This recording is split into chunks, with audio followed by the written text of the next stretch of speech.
பொதுமக்களின் கோரிக்கையை ஏற்று சென்னை ஆதம்பாக்கத்தில் உள் விளையாட்டு அரங்கம் கட்டப்பட்டுள்ளதாக அமைச்சர் மா சுப்பிரமணியன் தெரிவித்துள்ளார். தரமணி பேருந்து நிலையத்தை திறந்து வைத்த பின்னர் செய்தியாளர்களிடம் அவர் பேசியதை சூப்பர் பைட்ஸ் பகுதியில் தற்பொழுது பார்க்கலாம்.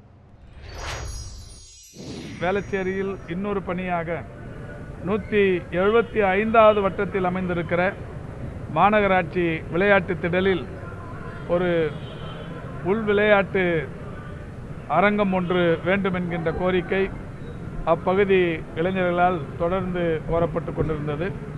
அதை நிறைவேற்றுகிற வகையில் 58 லட்சம் ரூபாய் செலவில் ஒரு உள் விளையாட்டு அரங்கம் அமைக்கப்பட்டிருக்கிறது. அதுவும் இன்றைக்கு திறந்து வைக்கப்படுகிறது. 2023-2024 ஆண்டின் பாராளுமன்ற உறுப்பினர் தொகுதி மேம்பாட்டு நிதியின் கீழ் தென்சென்னை பாராளுமன்ற உறுப்பினர் மரியாதைக்குரிய சகோதரி தமிழச்சி தங்கபாண்டியன் அவர்களின் மேம்பாட்டு நிதியிலிருந்து இன்றைக்கு 2 மிக முக்கியமான வேளச்சேரியின் தேவைகள் நிறைவு செய்யப்பட்டிருக்கிறது.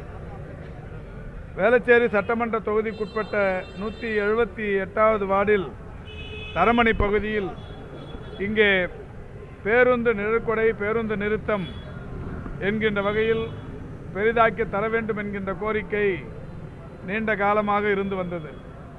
ஏற்கனவே இருக்கிற இந்த பேருந்து நிறுத்தம் என்பது பெரிய அளவிலான போக்குவரத்து பயன்பாடு இங்கே இருக்கிற சூழலில் காலை நேரங்களிலும் மாலை நேரங்களிலும் பெரிய அளவில் இந்த இடம் கூட்ட நெரிசலால் அவதியுற்று கொண்டிருந்தது. இந்த நிலையில் நம்முடைய பாராளுமன்ற உறுப்பினரிடத்தில் இந்த பகுதி மக்களும் இந்த பகுதியைச் சேர்ந்த மக்கள் பிரதிநிதிகளும் வைத்த கோரிக்கை ஏற்று இன்றைக்கு ரூபாய் 60 லட்சம் மதிப்பீட்டில் ஒரு நிழற்குடை ஒன்றை அமைத்திருக்கிறார்கள்.